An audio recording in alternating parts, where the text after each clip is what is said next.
नमस्कार, स्वागत है आपका न्यूज 19 में। मैं पुलकित सक्सेना आप लोग के साथ। आइए एक नजर डालते हैं खास खबर की ओर। आप सभी को बता दूं कि आप सभी ने घर, दुकान या मंदिर निर्माण के दौरान नींव भरने में पानी का इस्तेमाल तो होते हुए जरूर देखा होगा, लेकिन आज हम आपको एक मंदिर निर्माण के दौरान उसकी नींव भरने में दूध, दही और घी के उपयोग का नज़ारा दिखाएंगे। जी हाँ, हम बात कर रहे हैं झालावाड़ के अंदर देवनारायण मंदिर की, जहां पर नींव भरने में 11,000 लीटर दूध का प्रयोग किया गया है। तो आइए एक नजर डालते हैं मंदिर निर्माण की ओर।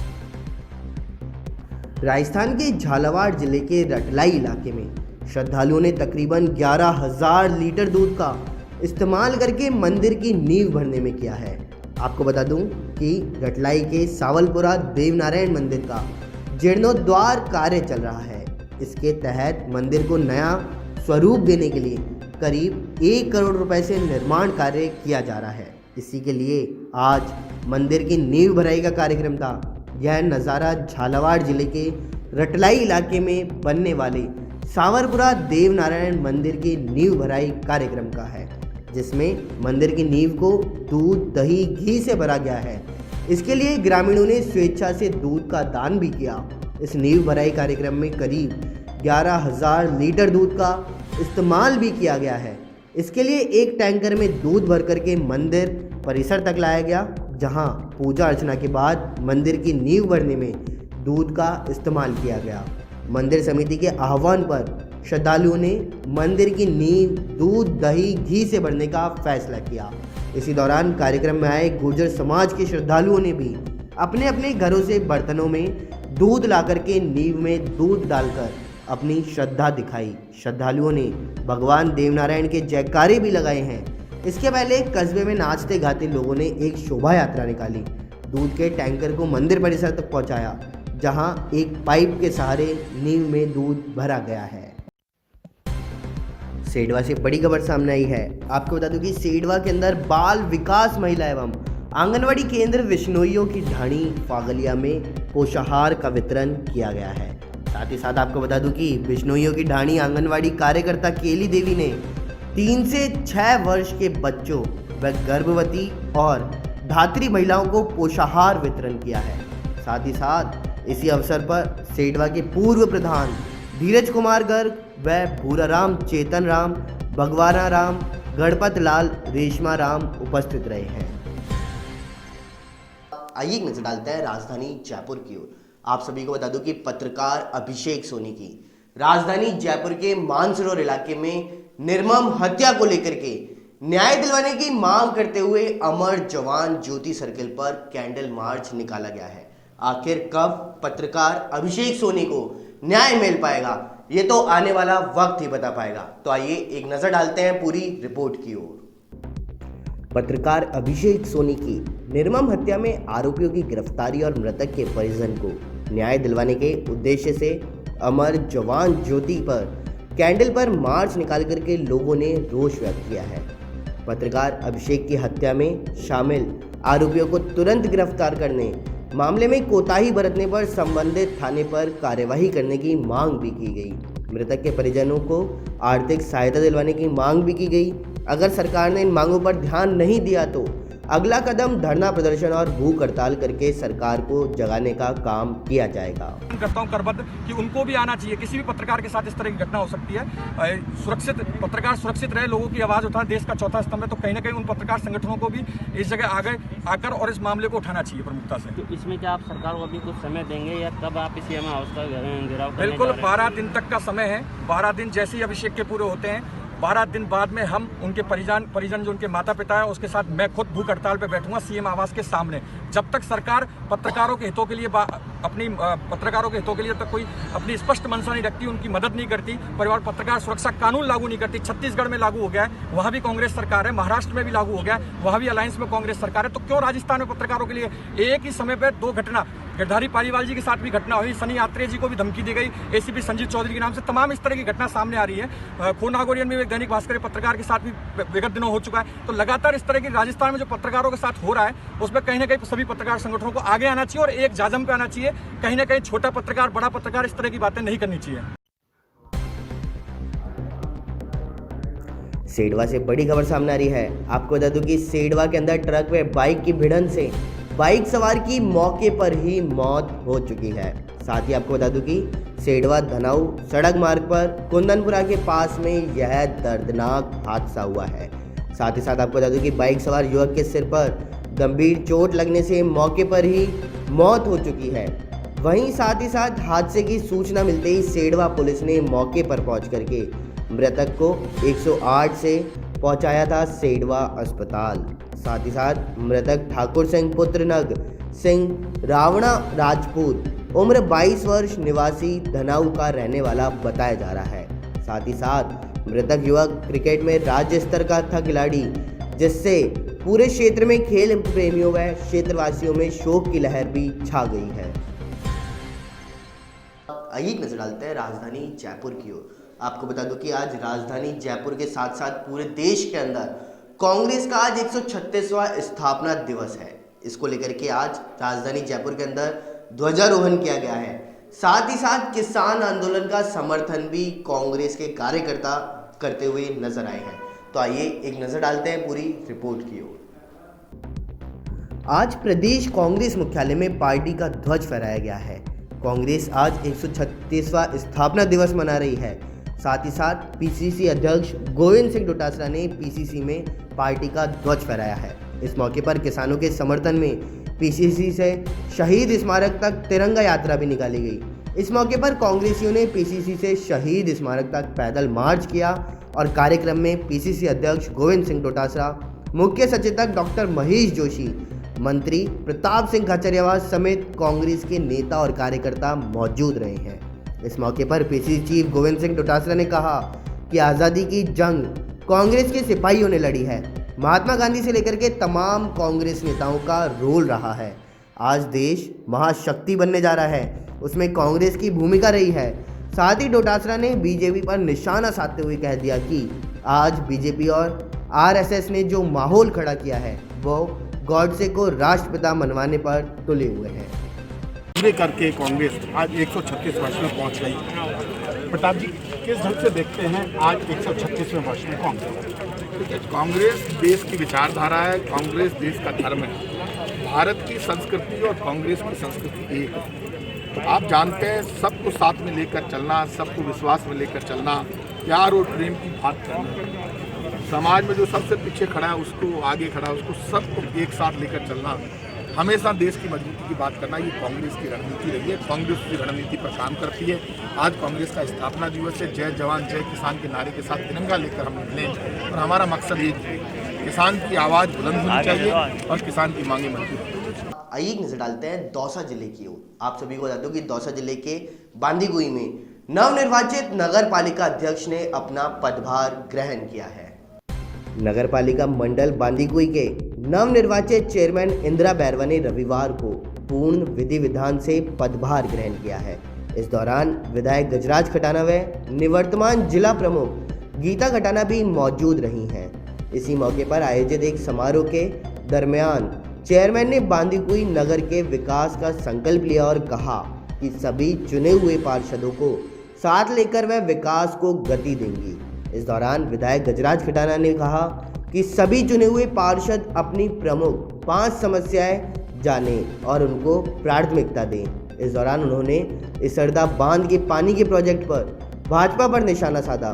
साथ ही उन्होंने कहा कि हमने पूर्व की गहलोत सरकार में मुख्यमंत्री गहलोत से जिले में पानी की मांग की थी, जिस पर गहलोत साहब ने करीब 3100 करोड़ का टेंडर भी दिया था, लेकिन उसके बाद आई भाजपा सरकार ने प्रोजेक्ट को ठंडे बस्ते में डाल दिया। अब हमने पुनः सरकार के समक्ष पानी की मांग को लेकर के इसरदा बांध का जिक्र किया है और उसमें गहलोत सरकार ने 900 करोड़ रुपए बड़ा करीब 4100 करोड़ रुपए का प्रोजेक्ट बना दिया। इस पर कार्य प्रारंभ भी करवा दिया। जो पानी 4 साल पहले मिलता था वो अब 2022 तक मिलेगा। उन्होंने कहा कि शहर की मुख्य समस्या आगरा फाटक के लिए भी सभी पार्षदों को रेल मंत्री से एक साथ मुलाकात करनी होगी। इससे पूर्व निवर्तमान जिला प्रमुख गीता खटाना ने कहा कि बांदीकुई के विकास के लिए वे पूरी तरह तैयार भी हैं। साथ ही साथ पालिका उपाध्यक्ष राजेश शर्मा ने भी संबोधित किया।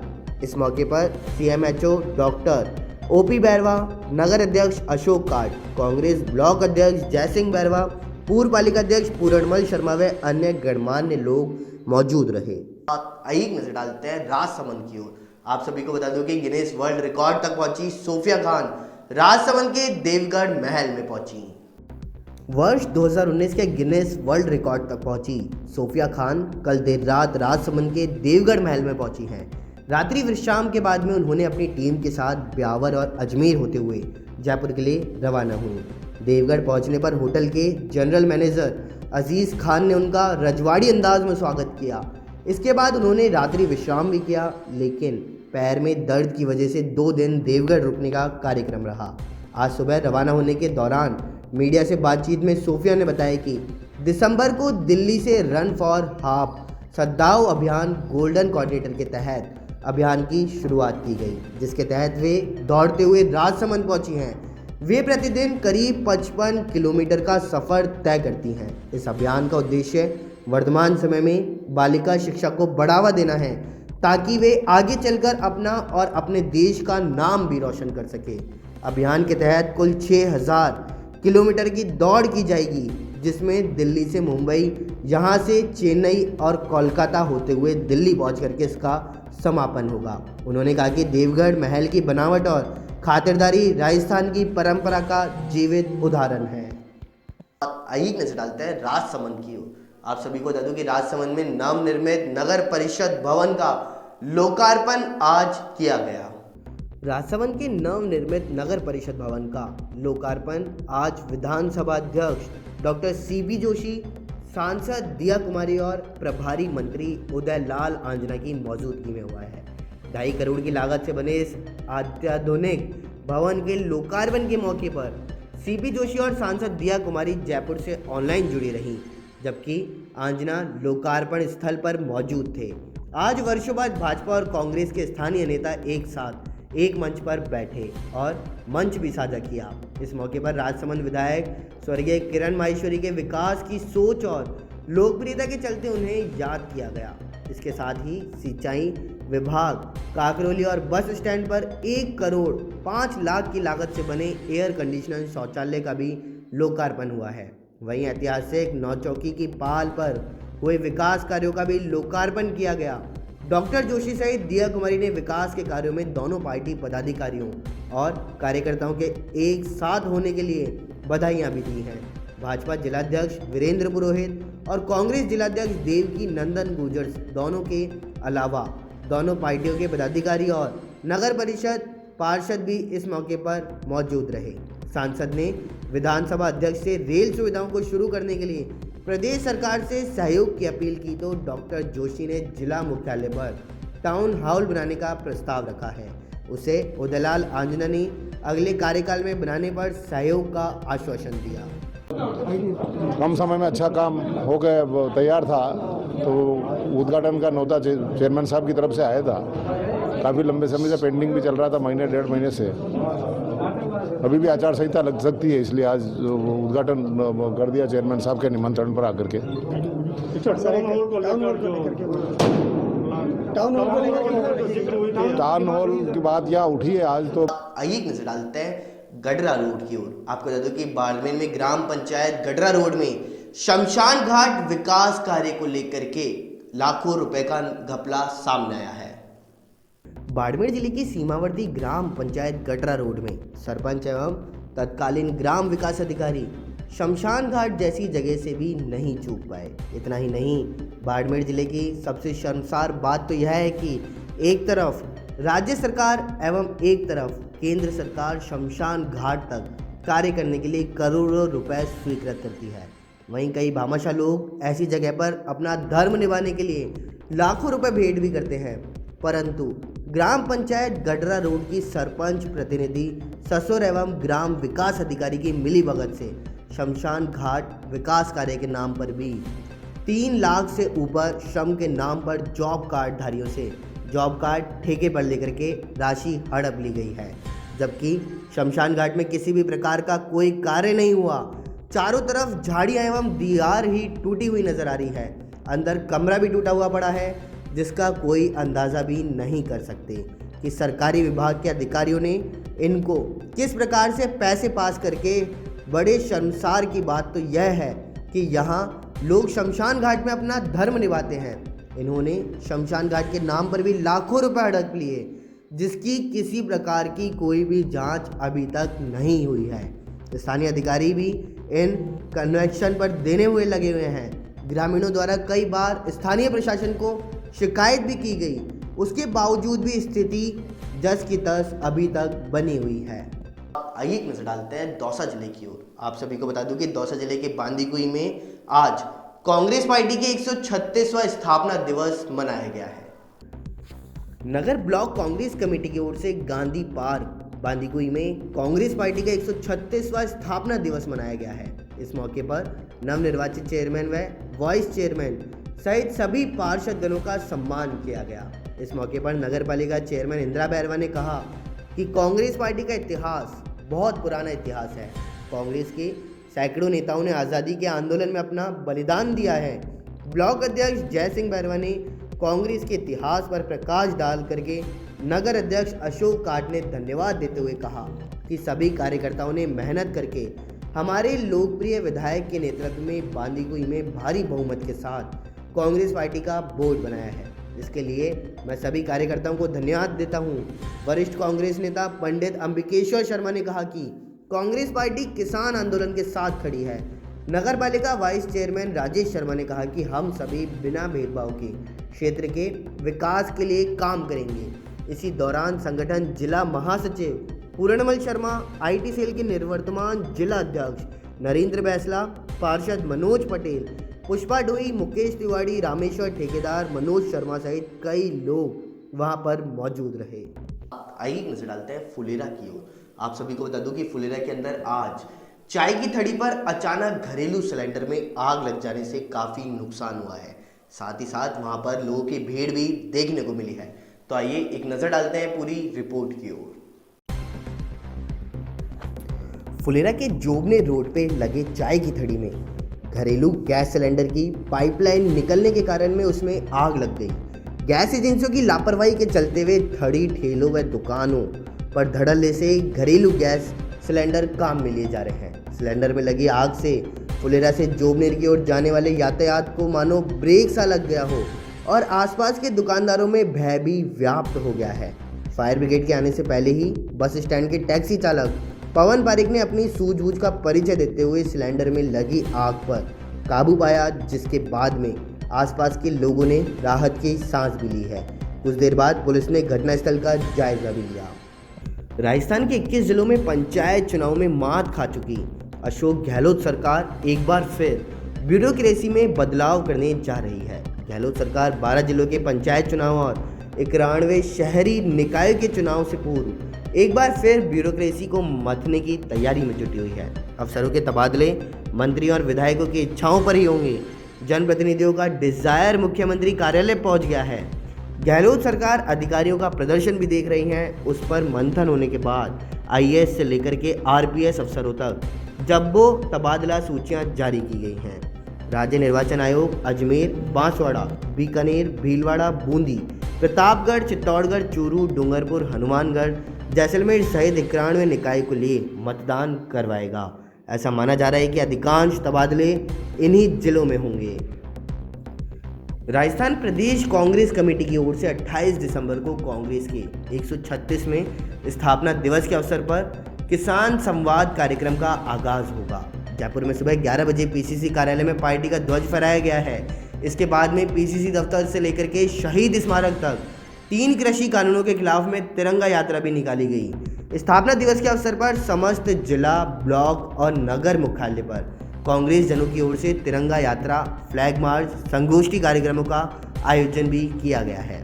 प्रदेश भर के कांग्रेस नेता और कार्यकर्ता सेल्फी विद फ्लैग के माध्यम से सोशल मीडिया पर अभियान चलाएंगे, जिसमें सभी कांग्रेस जन पार्टी ध्वज के साथ अपनी सेल्फी सोशल मीडिया पर पोस्ट करेंगे। केंद्रीय कृषि कानूनों के विरोध को लेकर के नागौर सांसद हनुमान बेनीवाल की राष्ट्रीय लोकतांत्रिक पार्टी ने NDA से हाल ही में अपना नाता तोड़ लिया। हनुमान बेनीवाल के इस कदम से प्रदेश की राजनीति में फिर से नए समीकरण बनने की संभावनाएं हो गई हैं। राजनीति के ये समीकरण किसान वर्ग के मतदाताओं को प्रभावित भी करेंगे। हालांकि बेनीवाल की पार्टी के सभी विधानसभा में 3 विधायक हैं, लेकिन पार्टी का पश्चिमी राजस्थान के ग्रामीण इलाकों में अच्छा खासा प्रभाव भी है। इसके कारण आने वाली पंचायती राज चुनाव और कांग्रेस उसके बाद में विधानसभा चुनाव में नए समीकरण कांग्रेस और बीजेपी को भी नुकसान पहुंचाएंगे। कोरोना वैक्सीन को लेकर के प्रदेश के चिकित्सा विभाग ने तैयारियां लगभग पूरी कर ली हैं। अब बस इंतज़ार तो कोरोना वैक्सीन का। प्रथम चरण में कोविड-19 वैक्सीन प्रदेश के राजकीय और निजी चिकित्सा सेवा साथ ही महिला बाल विकास के विभाग के कार्मिकों को कोविड-19 वैक्सीन लगातार प्रतिरक्षित किया जाएगा। वैक्सीनेशन के लिए विभाग ने कोविड सॉफ्टवेयर तैयार किया है, जिसमें अब तक 3,47,000 लोगों को चिन्हित भी किया जा चुका है।